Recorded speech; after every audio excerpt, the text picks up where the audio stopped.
Trump স্বীকৃতি না দেয়ায় বাইডেনকে অভিনন্দন জানায়নি বললেন রাশিয়ার প্রেসিডেন্ট ভ্লাদিমির পুতিন। তুরস্কের সঙ্গে সম্পর্ক বন্ধুত্বপূর্ণ রয়েছে জানালো সৌদি আরব। এবার আমিরাতের কাছে অস্ত্র বিক্রি তীব্র বিরোধিতা করলেন প্রভাবশালী মার্কিন সিনেটর। সিরিয়া ইরানি উপস্থিতিকে বাধাগ্রস্তকারীদের কঠোর হুঁশিয়ারি দিল ইরান। নাগোর্নো কারাবাখে যুদ্ধবিরতি পুরোপুরি মেনে চলছে উভয় পক্ষ জানালো রাশিয়া। এবার সাজাপ্রাপ্ত ইহুদিবাদী ইসরায়েলি গোয়েন্দাকে তেল আবিব পাঠাচ্ছে আমেরিকা। ট্রাম্পের বিরুদ্ধে এবার মামলা করলেন ভোটাররা। করোনার টিকা কিনতে অনুন্নত দেশগুলোর জন্য অর্থ সহায়তার আহ্বান অ্যাঙ্গেলা মার্কেলের। মিয়ানমারের অং সান সুচির দলের নবনির্বাচিত এমপিকে গুলি করে হত্যা।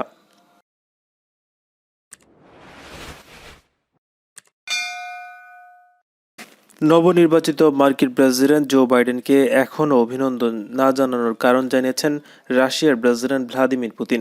বাইডেন বিজয়ী হওয়ার পর 2 সপ্তাহ পেরিয়ে গেলেও নির্বাচন নিয়ে নীরব ভূমিকা পালন করছে বিশ্বের অন্যতম পরমাণু শক্তিধর দেশ রাশিয়া।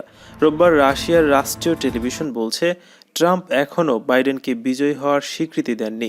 বিরোধীরা তার জয়ের ব্যাপারে বৈধতা না দেয়ায় আমরা এখনও প্রস্তুত নই।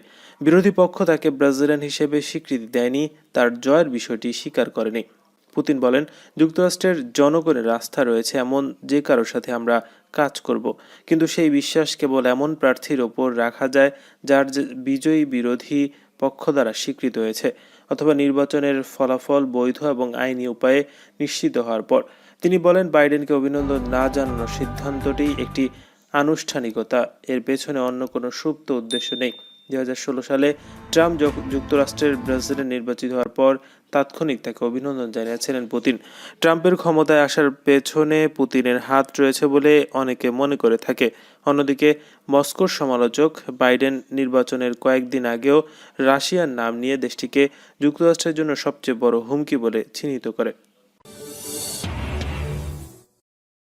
তুরস্কের সঙ্গে সৌদি আরবের ভালো ও বন্ধুত্বপূর্ণ সম্পর্ক রয়েছে বলে শনিবার দাবি করেছেন দেশটির পররাষ্ট্রমন্ত্রী ফয়সাল বিন ফারহান আল সৌদ। রয়টার্সের এক বিবৃতির বরাতে খবর প্রকাশিত হয়েছে। মুসলিম বিশ্বের 2 প্রধান শক্তির রাজনৈতিক রেষারেষির ধাক্কা এখন বাণিজ্য সম্পর্কের ওপর লেগেছে। এরদোগান সরকারকে শায়েস্তা করতে সৌদি আরব তুর্কি বাজার বন্ধের কৌশল নিয়েছে বলে শোনা যাচ্ছে। মিডল ইস্ট মনিটরের প্রতিবেদন অনুযায়ী এমন জল্পনা ও বাজার বয়কটের বিষয়টি উড়িয়ে দিয়ে সৌদি পররাষ্ট্রমন্ত্রী বলেছেন, আনুষ্ঠানিকভাবে সৌদি সরকারের তুরস্কের পণ্য বয়কটের কোনো প্রচারণা চালাচ্ছে না। আনাদোলু লিখেছে, শনিবার রিয়াদে শুরু হওয়া 2 দিনব্যাপী G20 সম্মেলনের উদ্বোধনী দিনে তুরস্কে যোগ দেওয়ার পর দেশটির পররাষ্ট্রমন্ত্রী তুর্কি পণ্য বয়কট ও দেশটির সঙ্গে সম্পর্ক নিয়ে এমন মন্তব্য করলেন। গত অক্টোবর থেকে সৌদি আরব ও সংযুক্ত আরব আমিরাতের সোশ্যাল মিডিয়া অ্যাক্টিভিস্টরা তুরস্কের পণ্য বর্জনের দাবি জানিয়ে আসছে। তবে এটা যদিও হয়, তাতে তুরস্কের চেয়ে সৌদি আরবের ক্ষতি হবে বেশি। ব্রিটিশ দৈনিক ফাইন্যান্সিয়াল টাইমস এক প্রতিবেদনে দাবি করেছে যে প্রকাশ্যে তুর্কি বয়কট ক্যাম্পেইনের নেতৃত্বে দিচ্ছে সৌদি আরবের শীর্ষ এবং সবচেয়ে প্রভাবশালী ব্যবসায়ী সমিতি Riyadh chamber of commerce. Saudi কর্তৃপক্ষ তুর্কি পণ্য বর্জনের বিষয়টি অস্বীকার করলেও সাংবাদিক পর্যবেক্ষক তুর্কি ব্যবসায়ী মহলের দাবি, তুর্কি পণ্য বয়কটের যে ক্যাম্পেইন সৌদিতে দ্রুত ছড়িয়ে পড়ছে তার নেপথ্যে রয়েছে দেশটির সরকার। সৌদি আরবের পররাষ্ট্রমন্ত্রী ফয়সাল বিন ফারহান কাতার অবরোধ শেষ করার ইঙ্গিত দিয়েছে। তিনি বলছেন, প্রতিবেশী কাতারের সঙ্গে 3 বছর ধরে যে বিরোধ চলছে তার সমাধানের পথ খুঁজছে রিয়াদ। সন্ত্রাসবাদে অর্থায়ন ও ইরানের সঙ্গে সুসম্পর্ক রাখার অভিযোগে 2017 সালের সঙ্গে সম্পর্ক ছিন্ন করে স্থল, জল ও আকাশ পথেও নিষেধাজ্ঞা আরোপ করে সৌদি আরব, বাহরাইন, মিশর ও সংযুক্ত আরব আমিরাত। মার্কিন ডেমোক্র্যাট দলের প্রভাবশালী সিনেটর ক্রিস মার্ফি সংযুক্ত আরব আমিরাতের কাছে অস্ত্র বিক্রির বিরোধিতা করেছেন। তিনি বলেছেন, উগ্র গোঁড়াবাদী সন্ত্রাসীদের হাতে মার্কিন অস্ত্র তুলে দেওয়ার ইতিহাস আছে পারস্য উপসাগরীয় দেশটির। কানেকটিকাট থেকে নির্বাচিত সিনেটর ক্রিস মার্ফি বলেন, সংযুক্ত আরব আমিরাত আমাদের মিত্র দেশ, কিন্তু গোপন করার বিষয় নয় যে চরমপন্থী সন্ত্রাসীদের কাছে এই দেশটির মার্কিন অস্ত্র পাচার করার ইতিহাস রয়েছে। পাশাপাশি তারা ইয়েমেন ও লিবিয়ায় আন্তর্জাতিক আইন লঙ্ঘন করেছে। এক টুইটার পোস্টে তিনি এসব কথা বলেছেন এবং তার বক্তব্য তুলে ধরেছে সংবাদ মাধ্যম মিডল ইস্ট মনিটর। মার্কিন সিনেটর আরও বলেন, অন্তত বিদায়ী প্রশাসনের সময় আরব আমিরাতের কাছে অস্ত্র বিক্রির বিষয়ে তাড়াহুড়া করা মোটেই ঠিক হবে না। এর আগে গত বুধবার সিনেটর মার্ফির সঙ্গে যোগ দিয়েছেন ডেমোক্রেট দলের সিনেটর পররাষ্ট্র সম্পর্ক বিষয়ক কমিটির সদস্য রবার্ট মেনেন্ডিস। একই ইস্যুতে তাদের সঙ্গে রয়েছেন রিপাবলিকান দলের সিনেটর র্যান্ড পল। তারা আরব আমিরাতের কাছে অস্ত্র বিক্রির বিরোধিতা করে একটি প্রস্তাব তুলেছে। বিদায়ী ট্রাম্প প্রশাসন আরব আমিরাতের কাছে $2,300 কোটি অস্ত্র বিক্রির পরিকল্পনা নিয়েছে। ইসলামী প্রজাতন্ত্র ইরানের পররাষ্ট্র মন্ত্রণালয়ের মুখপাত্র সাইদ খাতিবজাদে বলেছেন, সিরিয়ার ইরানের উপস্থিতিকে যারা বাধাগ্রস্ত করতে চায় তাদের জন্য কঠিন জবাব অপেক্ষা করছে। রোববার অনলাইন প্রেস ব্রিফিংয়ে তিনি এই হুঁশিয়ারি উচ্চারণ করেন। সিরিয়া ইরানি অবস্থানে ইহুদিবাদী ইসরায়েল হামলা চালিয়েছে বলে খবর বের হয়েছে। বিষয়টিকে তিনি নিশ্চিত না করে বলেন, ইরান তার জাতীয় নিরাপত্তার স্বার্থের বিষয়ে কোনো আপোষ করেনি। সাইদ খাতিবজাদে বলেন, সিরিয়া ইরানের পরামর্শমূলক উপস্থিতিকে যারা বাধাগ্রস্ত করবে তাদেরকে কঠিন জবাবের মুখে পড়তে হবে। ইহুদিবাদী ইসরায়েল এটি জানে যে হামলা করে পালিয়ে যাওয়ার দিন অনেক আগেই শেষ হয়ে গেছে। তাকে এখন খুবই সতর্কতার সঙ্গে পথ চলতে হবে। কিন্তু ইসরায়েল তাদের আচরণ সংশোধন করছে না এবং যেখানে তারা বাধা সৃষ্টি করতে চায় সেখানে তাদেরকে সংঘাতের মুখে পড়তে হবে। সিরিয়ায় সংকট সৃষ্টির প্রথম দিকে ইরান সিরিয়ার সহযোগিতায় এগিয়ে যায়। উগ্র সন্ত্রাসী গোষ্ঠী দায়েশের বিরুদ্ধে লড়াইয়ে সিরিয়া বাহিনীকে ইরান সামরিক পরামর্শ দিয়ে সহযোগিতা করেছে। বিষয়টি ইসরায়েল ও আমেরিকা কেউই ভালো চোখে দেখে না। রাশিয়ার প্রতিরক্ষা মন্ত্রী সের্গেই শোইগু বলেছেন, নাগর্নো কারাবাখ অঞ্চলে যুদ্ধবিরতি পুরোপুরি মেনে চলছে দুই পক্ষই। তিনি আজারবাইজানের রাজধানী বাকুতে সেদেশের প্রতিরক্ষামন্ত্রী জাকের হাসানুফের সঙ্গে বৈঠকে কথা বলেছেন। তিনি আরও বলেছেন, রাশিয়া, আর্মেনিয়া, আজারবাইজানের যৌথ বিবৃতি অনুযায়ী নাগর্নো কারাবাখের 23টি পর্যবেক্ষণ পোস্টে মোতায়েন রয়েছে রুশ শান্তিরক্ষী বাহিনী। তারা সেখানে দায়িত্ব পালন করছে। শরণার্থীরাও ফিরে আসতে শুরু করেছেন বলে তিনি জানান। এর আগে আজারবাইজানের প্রেসিডেন্ট ইলহাম আলিয়েভের সঙ্গে বৈঠক করেন রুশ প্রতিরক্ষা মন্ত্রী। আলিয়েভ বলেছেন, চুক্তি অনুযায়ী যুদ্ধবিরতি বাস্তবায়িত হচ্ছে। কারাবাখ অঞ্চলে 3 সপ্তাহ রক্তক্ষয়ী সংঘর্ষ শেষে গত 9 নভেম্বর রাশিয়ার মধ্যস্থতায় শান্তি চুক্তি সই করে আর্মেনিয়া ও আজারবাইজান। ওই চুক্তি অনুযায়ী শুক্রবার আজারবাইজানের সেনাবাহিনী আনুষ্ঠানিকভাবে কারাবাখের আকদামের নিয়ন্ত্রণ নিয়েছে। ইহুদিবাদী ইসরায়েলের পক্ষে গোয়েন্দা বৃত্তির দায়ে দোষী সাব্যস্ত মার্কিন নৌবাহিনীর সাবেক গোয়েন্দা কর্মকর্তা জোনাথন পোলার্ডকে তেল আবিব পাঠাচ্ছে ওয়াশিংটন। 1986 সালে ইসরায়েলের পক্ষে আমেরিকার গুরুত্বপূর্ণ তথ্য পাচার করার অভিযোগ পোলার্ডের বিরুদ্ধে যাবজ্জীবন কারাদণ্ড দেয় মার্কিন আদালত। কিন্তু সেই রায় উপেক্ষা করে ট্রাম্প প্রশাসন তাকে ইসরায়েল পাঠানোর সিদ্ধান্ত নিয়েছে। মার্কিন বিচার বিভাগের প্যারোলে কমিশনের সিদ্ধান্তকে স্বাগত জানিয়েছে ইসরায়েল। ইসরায়েলের যুদ্ধবাজ প্রধানমন্ত্রী বেনিয়ামিন নেতানিয়াহুর দপ্তর থেকে প্রকাশিত এক বিবৃতিতে বলা হয়েছে, ইসরায়েল সফরের জন্য জোনাথনের ওপর থেকে বিধিনিষেধ তুলে নেওয়ার সিদ্ধান্তকে স্বাগত জানিয়েছেন প্রধানমন্ত্রী। বিবৃতিতে আর বলা হয়েছে, প্রধানমন্ত্রী আমেরিকায় নিযুক্ত ইসরায়েলের রাষ্ট্রদূত রন ডারমোরের দায়িত্বশীলতা এবং আন্তরিকতার জন্য তাকে ধন্যবাদ জানিয়েছেন।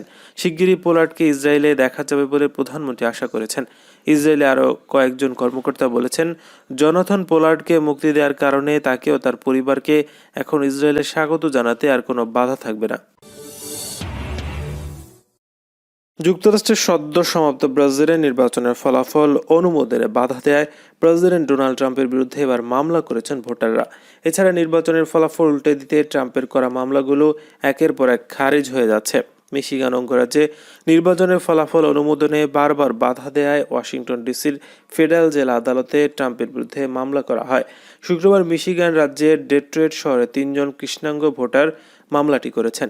মামলায় বলা হয়, ট্রাম্প ও তার সহযোগীরা মূলত কৃষ্ণাঙ্গ অধ্যুষিত শহরগুলোতে টার্গেট করে ভোটে জালিয়াতির মিথ্যা অভিযোগ করেছেন। ওয়াইন কাউন্টির ভোটারদের বঞ্চিত করার অপচেষ্টা করা হচ্ছে। এছাড়া আইন প্রণেতাদের চাপ দেওয়া থেকে ট্রাম্পকে বিরত রাখতে মিশিগান ওয়েলফেয়ার রাইটস অর্গানাইজেশন এবং the NSP legal defence fund আদালতকে আদেশ দেওয়ার অনুরোধ জানিয়েছে। মিশিগানের বাইডেনের জয়ের পর থেকেই ভোট পুনর্গণনার চাপ দিচ্ছেন ডোনাল্ড ট্রাম্প। 3 নভেম্বরের ব্রাজিলের নির্বাচনে ব্যাপক ভোট জালিয়াতির অভিযোগ তুলে ট্রাম্প সমর্থকরা কয়েকটি অঙ্গরাজ্যে মামলার ঝড় তোলেন। তবে উপযুক্ত প্রমাণ দেখাতে না পারায় বেশিরভাগ জায়গায় মামলা খারিজ হয়ে গেছে। সবশেষ গুরুত্বপূর্ণ নির্বাচনী ব্যাটল গ্রাউন্ড পেনসিলভেনিয়াতেও হেরে গেছেন বিদায়ী প্রেসিডেন্ট ডোনাল্ড ট্রাম্প। ভোট কারচুপির কোনো প্রমাণ না পাওয়ায় শনিবার আদালত সেগুলো খারিজ করে দিয়েছে। করোনা ভাইরাস মোকাবেলায় বিশ্ব নেতাদের একসঙ্গে কাজ করার বিকল্প নেই বলে মন্তব্য করেছেন জার্মান চ্যান্সেলর অ্যাঙ্গেলা মার্কেল। উন্নত রাষ্ট্রগুলোর জোট G20 সম্মেলনে দেয়া বক্তব্যে তিনি বলেছেন, করোনা মহামারী ঠেকাতে আরও অনেক কিছুই করতে হবে। এক্ষেত্রে জাতিসংঘ, বিশ্ব স্বাস্থ্য সংস্থা সহ উন্নত দেশগুলোকে একসঙ্গে কাজ করতে হবে। জার্মান সংবাদ মাধ্যম ডয়েচ ভেলে খবর জানিয়েছে, করোনা ভাইরাসের কারণে এবার G20 সম্মেলন অনলাইনে অনুষ্ঠিত হচ্ছে। জোটের নেতারা ভিডিও কনফারেন্সের মাধ্যমে সম্মেলনে অংশগ্রহণ করেন। প্রথমবারের মতো সম্মেলনে সভাপতিত্ব করেন সৌদি আরবের বাদশাহ সালমান। সম্মেলনে সৌদি আরবের মানবাধিকার লঙ্ঘনের বিষয়ে আলোচনার প্রত্যাশা থাকলেও করোনা ভাইরাস মোকাবেলায় কৌশল এবং এ বিষয়ে উন্নত দেশগুলোর ভূমিকাই বেশি গুরুত্ব পেয়েছে।